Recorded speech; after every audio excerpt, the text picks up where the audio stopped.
Hello everyone, कैसे हैं आप सभी लोग। स्वागत है आप सभी का भरपूर इस नए विषय की सीरीज में, यानी कि विज्ञान की सीरीज में। आज हमारा एक नया विषय स्टार्ट होने वाला है, क्लास 11th एनसीईआरटी बायोलॉजी। हम इसे जीरो से स्टार्टिंग करेंगे। जिसने भी ह्यूमन फिजियोलॉजी की क्लासेस देखी है वो कंटिन्यू करते रहे। मैंने पूरा ह्यूमन फिजियोलॉजी कंप्लीट करवा दिया है देन पहले ही। अब आज हम बिल्कुल जीरो से स्टार्ट करेंगे एनसीईआरटी बायोलॉजी की बुक। जिसका भी बायोलॉजी सब्जेक्ट है, जो भी नीट की तैयारी करना चाहते हैं एंड जो भी अदर कॉम्पिटेटिव एग्जाम की तैयारी करना चाहते हैं, वो भी इन सभी क्लासेस को देख सकते हैं। ये ना सिर्फ एनसीईआरटी का कंटेंट है, बल्कि एनसीईआरटी से थोड़ा एडवांस भी कंटेंट होता है इसमें। जिसका भी क्लास 11th में जो अभी भी है, जिन्होंने कुछ भी नहीं पढ़ा है, तो अभी भी उनके पास समय है कि वो इन क्लासेस को कंटिन्यू देख सकते हैं। तो आइए बिना कुछ देरी किए हम अपने टॉपिक की शुरुआत करते हैं। लेकिन इससे पहले आज हम देखेंगे कि बायोलॉजी का सिलेबस पूरा क्या है। 11th की जो बायोलॉजी होती है ये थोड़ा लंबा सिलेबस है, लेकिन इसमें ओवरऑल 22 चैप्टर है। देखते हैं कौन कौन से चैप्टर हमें पढ़ने हैं और कौन कौन से सबसे ज्यादा इंपॉर्टेंट होते हैं। ठीक है, तो पहले हम इसके सिलेबस के बारे में बात करेंगे कि सिलेबस क्या है इसका।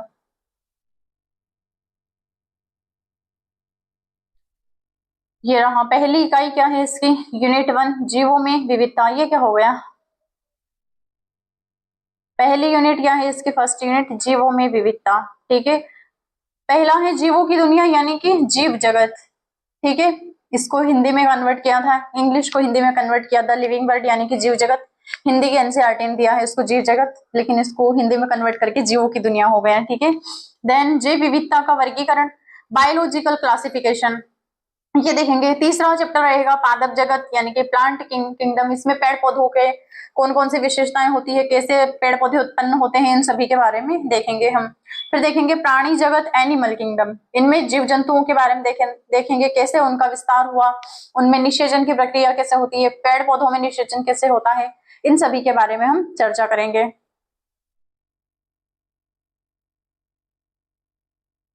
फिर दूसरी यूनिट है हमारे लिए पादप और प्राणी में संरचनात्मक संगठन, यानी कि पौधों और जंतुओं में कौन कौन से संरचनात्मक संगठन होते हैं।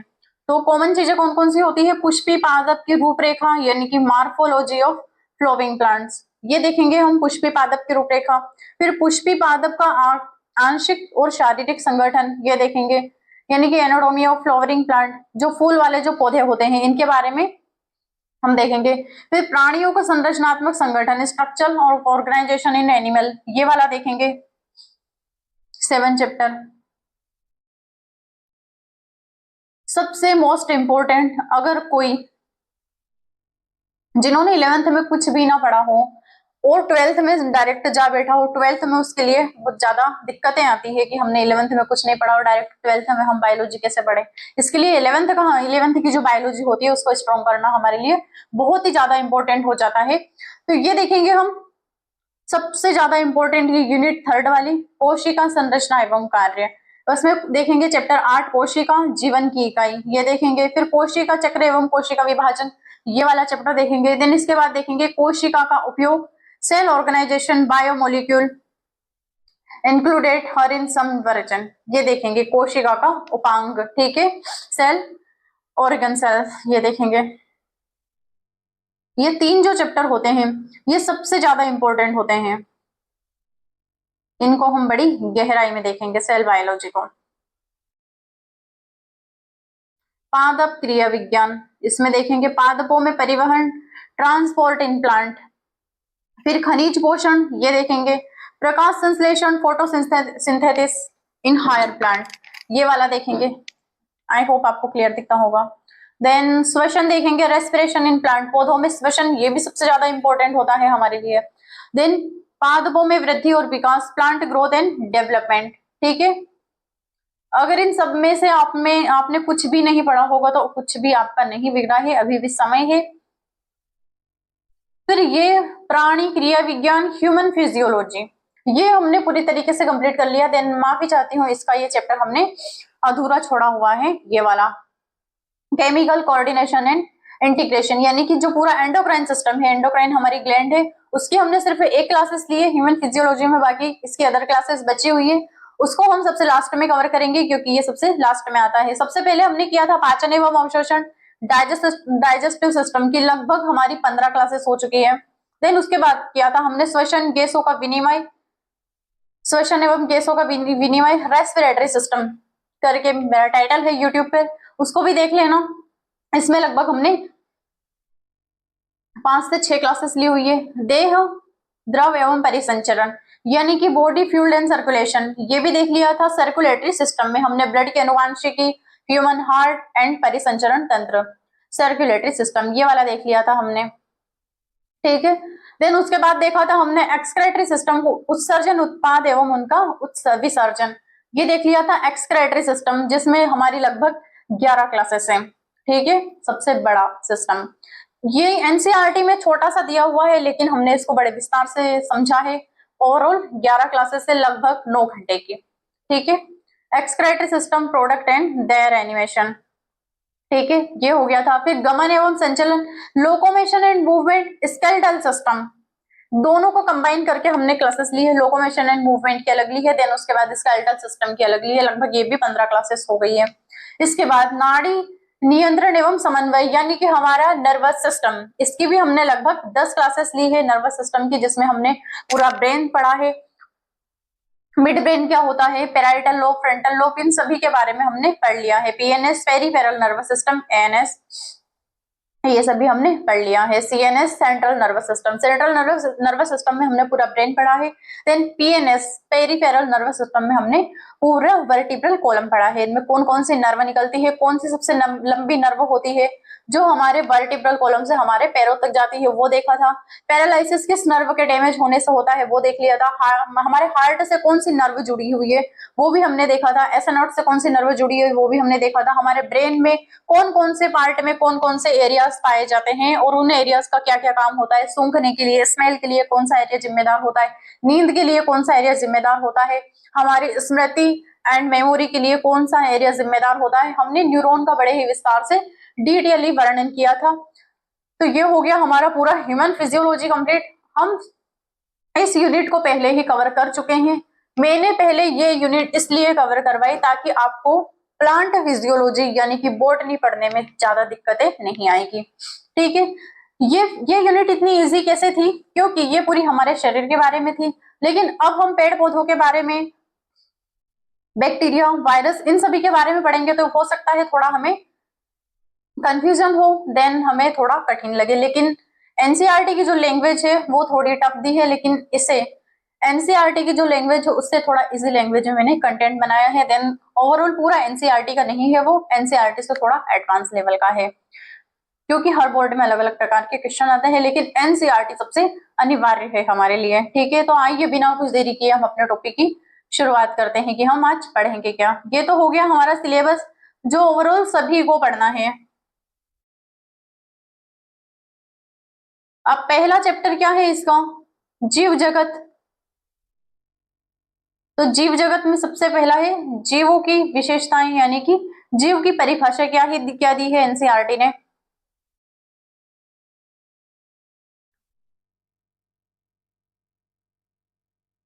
कि जीव आत्म प्रतिकृति करने वाले, सेल्फ रेप्लिकेशन, विकासशील, एवोलेटिंग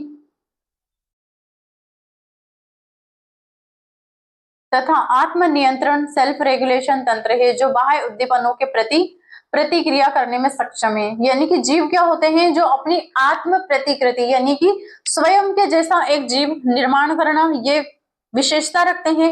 विकासशील है, अपना विकास करते हैं, डेवलपमेंट करते हैं। आत्म नियंत्रण यानी कि उसमें सेल्फ रेगुलेटिंग भी होता है हमारे जीव में, तथा जो बाह्य उद्दीपनों के प्रति प्रतिक्रिया देता है, जैसे कि बाह्य उद्दीपन जो आते हैं, बाहरी आक्रमण आते हैं, उनके प्रति हम प्रतिक्रिया देते हैं। हम तापमान के प्रति भी हम प्रतिक्रिया देते हैं, जैसे कि जब हाईली तापमान रहेगा तो हम गर्मी से थोड़ा दूर जाएंगे, लेकिन ठंडाई की व्यवस्था करेंगे, उसके प्रति हम प्रतिक्रिया देते हैं, ठीक है। वृद्धि करते हैं, स्वयं के जैसे संतान उत्पन्न करते हैं, वो भी प्रतिकृति कहलाती है। तो ये एनसीईआरटी ने जीव की परिभाषा दी है। अब जीवित जीव की जो विशेषताएं होती है वो ही एनसीईआरटी ने परिभाषा दी है।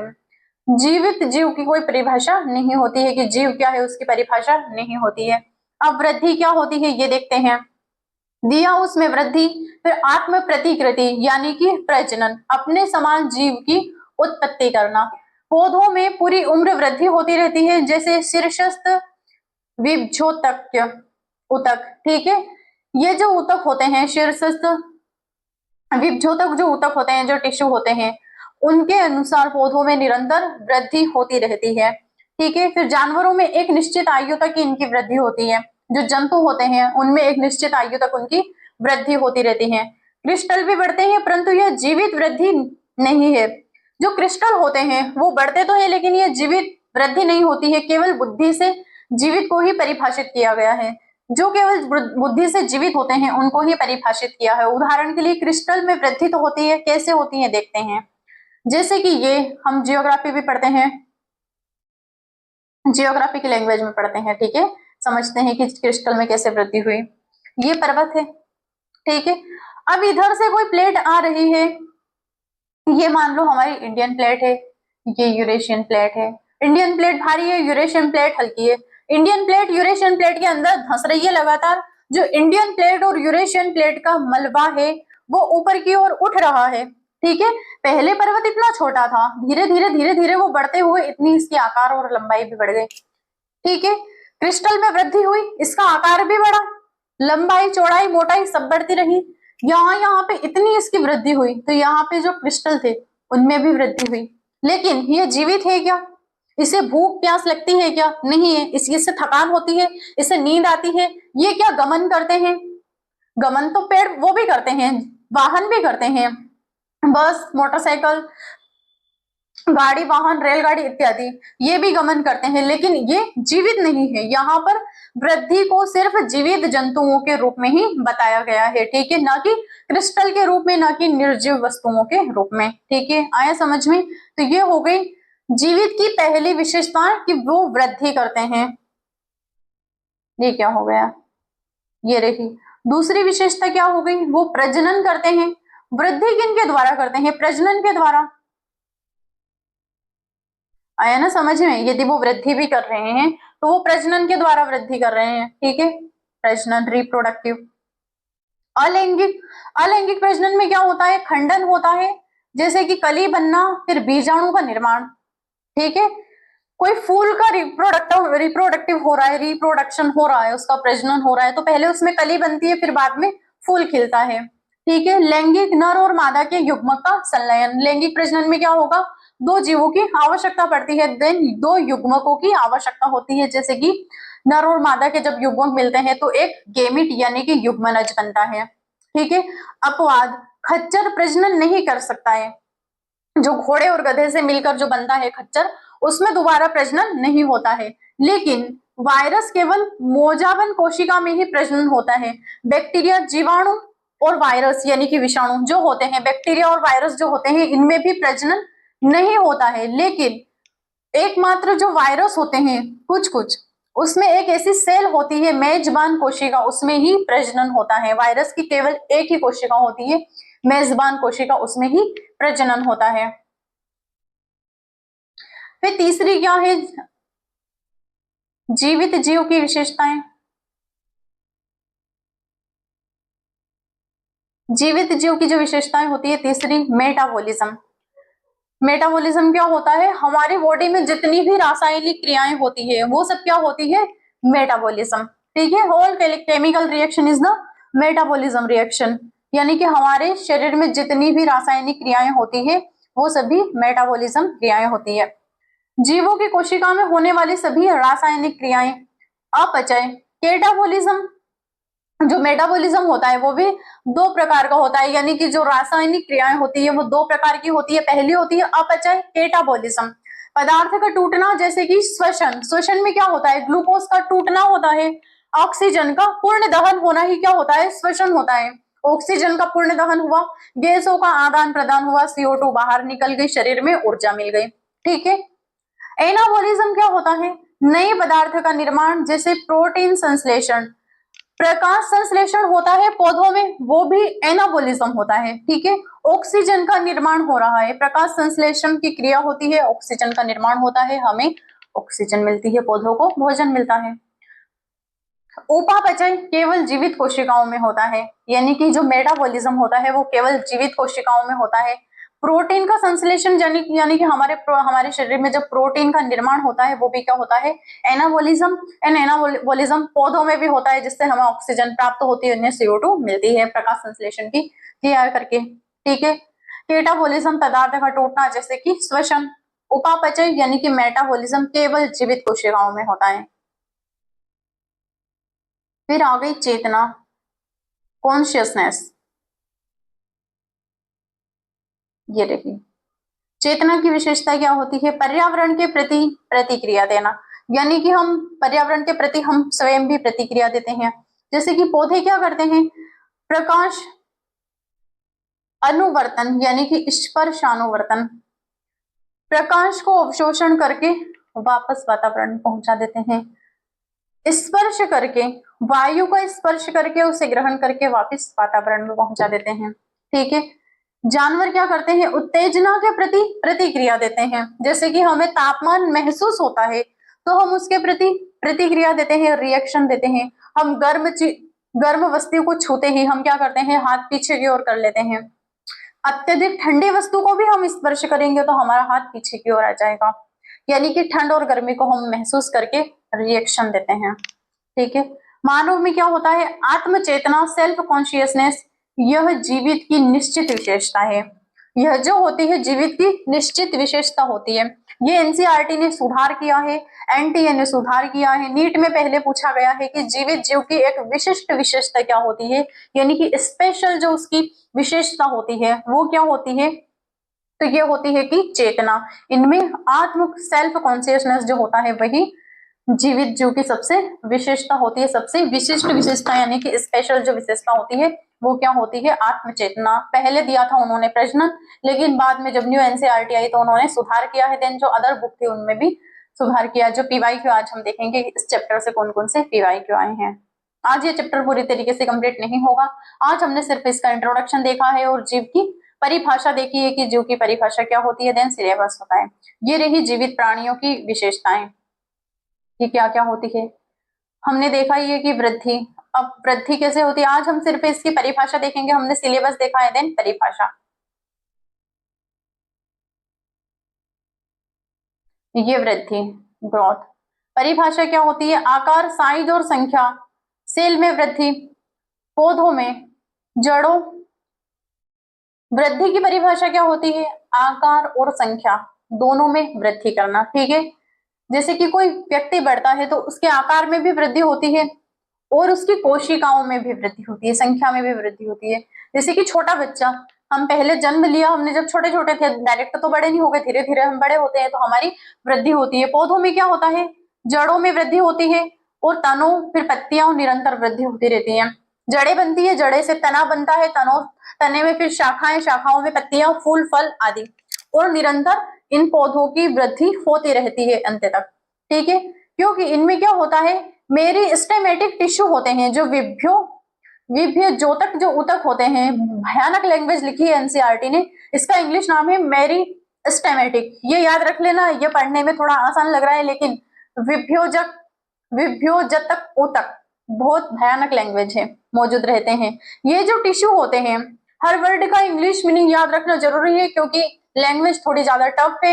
इंग्लिश की जो लैंग्वेज होती है वो थोड़ी इजी होती है और एग्जाम में ऐसे वर्ड भर भर के पीवाईक्यू में दिए हुए हैं। देन इसका इंग्लिश ट्रांसलेशन देखना बहुत ही ज्यादा हमारे लिए जरूरी हो जाता है जो हिंदी मीडियम में है। मेरी स्टेमेटिक टिश्यू, ठीक है, विभ्योतक उतक, ये जो मौजूद होते हैं ये हमारे मानव शरीर में मौजूद नहीं होते, ये केवल पौधों में मौजूद होते हैं, जिसकी वजह से पौधों की जो लंबाई होती है, पौधों में जो वृद्धि होती है वो अंत तक वृद्धि होती रहती है। किसकी वजह से, मेरिस्टेमेटिक टिश्यू की वजह से, विभ्योतक उतक। ये तो हो गई पौधों में वृद्धि। अब पशुओं में वृद्धि कैसे होती है वो देखते हैं। पशुओं में वृद्धि, वृद्धि एक निश्चित अवस्था तक होती है और सीमित रहती है। पशुओं में जो वृद्धि होती है वो एक निश्चित अवस्था तक और सीमित हो जाती है। अजीव वस्तुओं में जैसे पर्वत, रेत का ढेर, इनका आकार बाहर से सामग्री जोड़ने से बढ़ता है लेकिन यह वास्तविक जैविक वृद्धि नहीं होती है।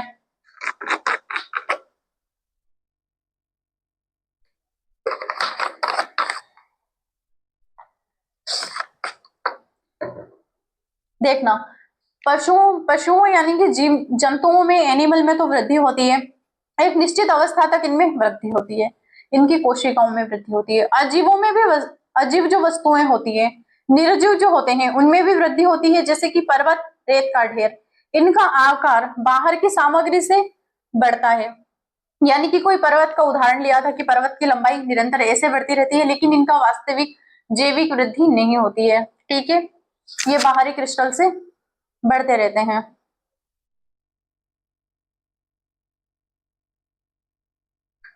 अब पशुओं में वृद्धि, शायद डबल डबल स्लाइड आ गई है।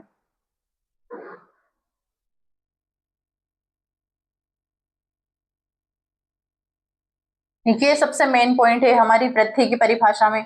जीवित वृद्धि अंदर से होती है, ठीक है, जो जीवों में वृद्धि होती है वो अंदर से होती है। केवल वृद्धि जीवित की परिभाषा नहीं है, क्योंकि क्रिस्टल भी बढ़ते हैं। वृद्धि जो होती है वो केवल जीवित की परिभाषा नहीं है, जीवित में वृद्धि होना एक विशेषता होती है, एक विशिष्ट विशेषता होती है। ठीक है, कि जीवित में जो वृद्धि होती है, जीवित जीवों में, लिविंग बीइंग में जो वृद्धि होती है, वो ग्रोथ होती है, वो कैसे होती है? अंदर से होती है। उनकी कोशिकाओं में विभाजन होता है। ठीक है, कोशिकाओं में विभाजन होता है, जिनसे ऊतक, फिर मांसपेशियां आदि बनती है। ठीक है, आए इतना समझ में। केवल वृद्धि जीवित की परिभाषा नहीं है, क्योंकि क्रिस्टल भी बढ़ते हैं, चट्टानें होती है वो भी बढ़ती हैं। ठीक है, अत्यधिक ताप और दाब के कारण उनमें भी रूपांतरण होता है, लेकिन वो जीवित नहीं होती है। ठीक है, प्रजनन, प्रजनन क्या होता है वो देखते हैं।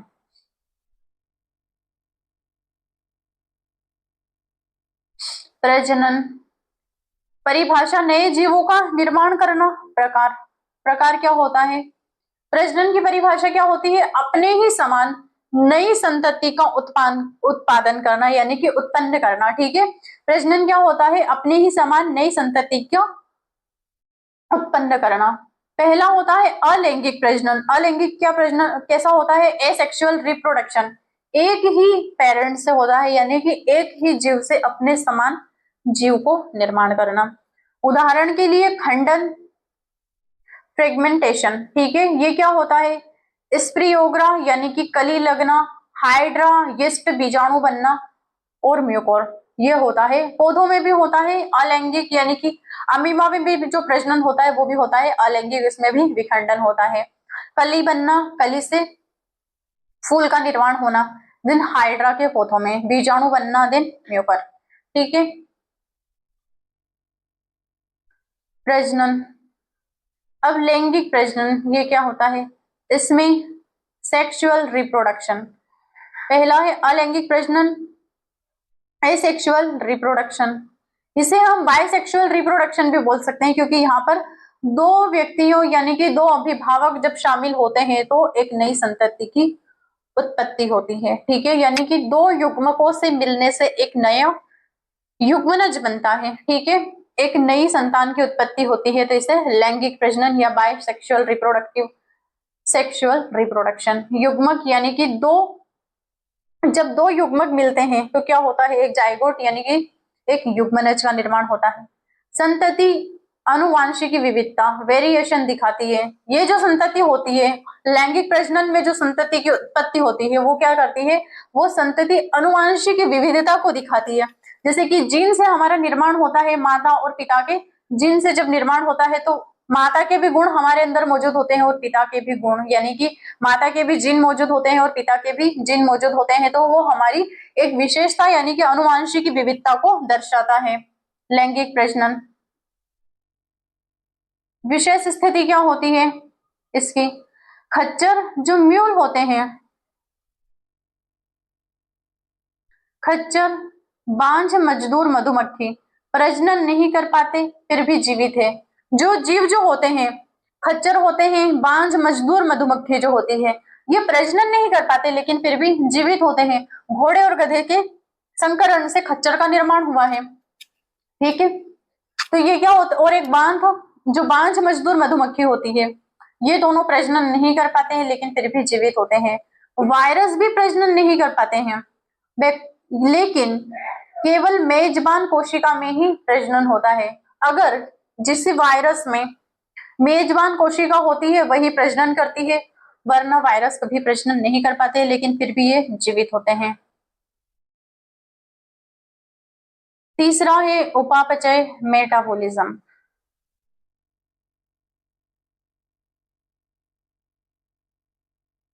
ये क्या होता है उपापचय? परिभाषा क्या होती है? कोशिका में होने वाली सभी रासायनिक क्रियाएं, बायोलॉजिकल रिएक्शन जिनमें ऊर्जा और पदार्थ का आदान प्रदान होता है। ये दो प्रकार के होते हैं। अपचय कैटाबोलिज्म, बड़े अणुओं का टूटना जैसे कि ऊर्जा मुक्त ग्लूकोज का अपघटन। रेस्पिरेशन में होता है, ऑक्सीजन की उपस्थिति में ग्लूकोज का टूटना और ऊर्जा मुक्त हो जाती है। ठीक है, तो ये होता है कैटाबोलिज्म।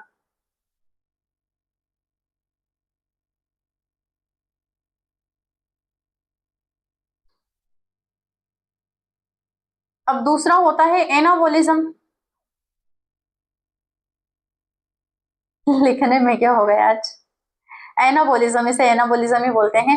छोटे अणुओं से बड़े अणु बनना, ऊर्जा की खपत होती है। जैसे प्रोटीन का संश्लेषण जब होता है तब हमारी ऊर्जा की खपत होती है। छोटे अणु से बड़े क्रिस्टल का निर्माण होता है। प्रोटीन जो होते हैं वो क्रिस्टलाइज होते हैं। तो मेटाबॉलिज्म जो होता है वो दो प्रकार का होता है। क्या होते हैं? कोशिका में होने वाली सभी रासायनिक क्रियाएं, बायोकेमिकल रिएक्शन जिनसे ऊर्जा और पदार्थ का आदान प्रदान होता है।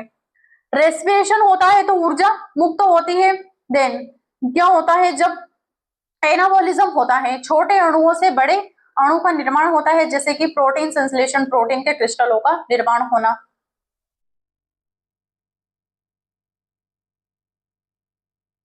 सबसे महत्वपूर्ण बिंदु देख लेते हैं क्या होता है।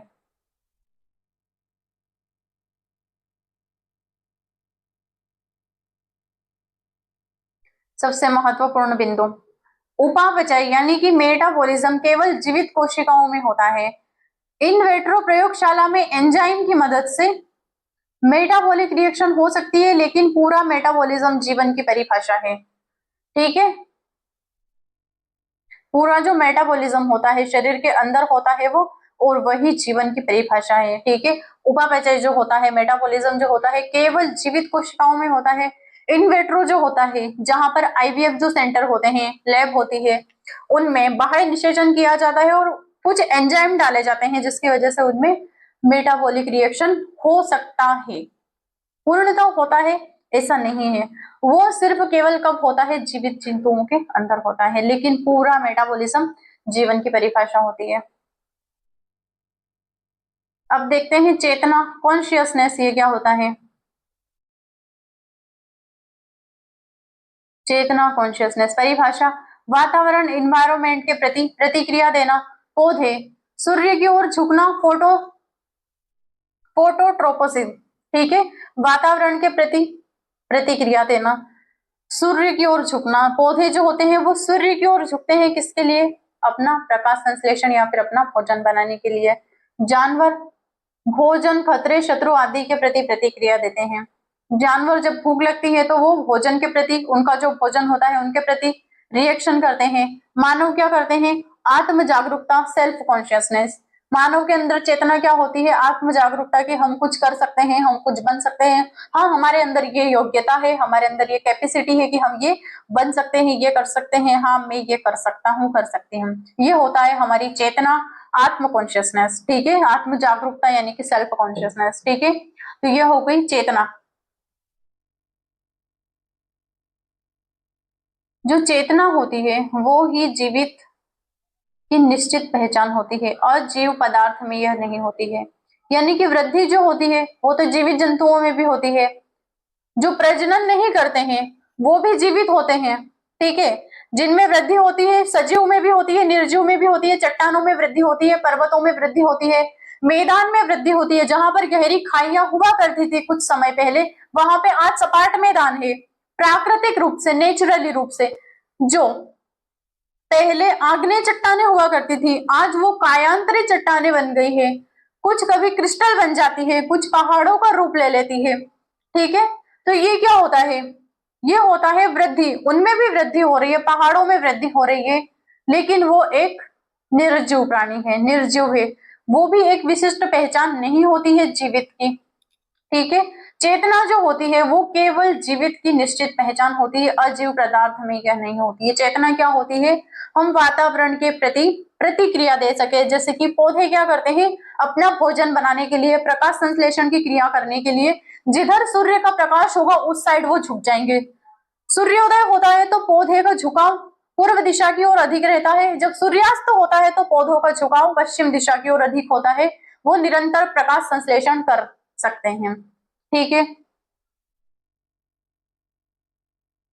फिर कोशिकी संगठन, सेल्यूलर ऑर्गेनाइजेशन, सभी जीव जो होते हैं वो कोशिका से बने हुए होते हैं। ठीक है, कोशिका जीवन की संरचनात्मक और क्रियात्मक इकाई होती है। हम कक्षा 8 विषय पढ़ते आ रहे हैं, कोशिका जीवन की संरचनात्मक एवं कार्यात्मक इकाई। जीव जंतुओं में कोशिका नहीं होती है, अजीव जो होते हैं, निर्जीव जो होते हैं, उनमें निर्जीव जो वस्तुएं होती है उनमें कोशिकाएं नहीं होती हैं, देन उसका फिर भी वृद्धि होती है क्रिस्टल की वजह से, कुछ कुछ में, जैसे कि टेबल निर्जीव है उसमें तो वृद्धि नहीं होती है। ये देख लिया है। अब इस जीवित जीव की जो परिभाषा हमने दी है, जीवित की परिभाषा, जीवन की परिभाषा क्या होती है ये हमने देख लिया। निष्कर्ष हमने क्या देखा है, जीवित में वृद्धि और प्रजनन, कई जीवों में अपवाद होता है, उपापचय और चेतना सबसे प्रमुख गुण होता है, ये देख लिया है। नीट एग्जाम में अक्सर पूछा जाता है कि जीवित प्राणियों की एक निश्चित विशेषता कौन सी होती है, तो इसका उत्तर सबसे सटीक होता है चेतना। पहले एनसीईआरटी ने इसका उत्तर दिया था प्रजनन, लेकिन इसने सुधार किया है, देन अब मेंटेन ही दिया है चेतना, क्योंकि यही सबसे सटीक परिभाषा होती है, सबसे सटीक विशेषता होती है निश्चित, कि चेतना हम वातावरण के प्रति अपनी प्रतिक्रिया दे सकते हैं। ठीक है, तो ये हो गया आज का, हमने सिलेबस और ये देख लिया था। कल हम देखेंगे जीवों में विविधता, फिर हम देखेंगे वर्गीकरण, वर्गीय के सिस्टेमेटिक, फिर नामकरण देखेंगे, फिर वर्गीय की श्रेणियां देखेंगे और वर्गीय की सहायक साधन देखेंगे, मनुष्य का वर्गीकरण, ये सब देखेंगे कल की क्लास में। आज हमने सिर्फ देखा है जीव की परिभाषा एंड जीवित जीवों की विशेषताएं, यानी कि जीवन की विशेषताएं क्या क्या होती है, ये हमने देखा है। कल हम इसके आगे की चर्चा करेंगे। तो आज के लिए इतना ही, क्लास को देखते रहिएगा, पढ़ते रहिएगा। क्लास कैसी लगी कमेंट में जरूर बताना। बाय, गुड डे, धन्यवाद।